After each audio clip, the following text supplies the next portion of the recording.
জল ভরা মেঘ ওই দু চোখে দেখতে আমি পেয়েছি, একলা মনে নির্জনেতে তোমার ছবি এঁকেছি। নাম রেখেছি বনলতা যখন দেখেছি, হয়তো বা সেই ক্ষণেই তোমায় ভালোবেসেছি।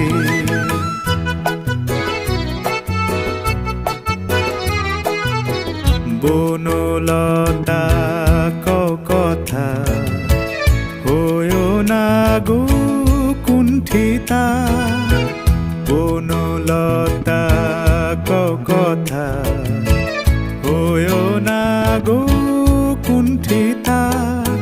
একটি কথাই শুনবো বলে তাই তো কাছে এসেছি, বলবে কি গো আমিও তো তোমায় ভালোবেসেছি। একটি কথাই শুনবো বলে তাই তো কাছে এসেছি,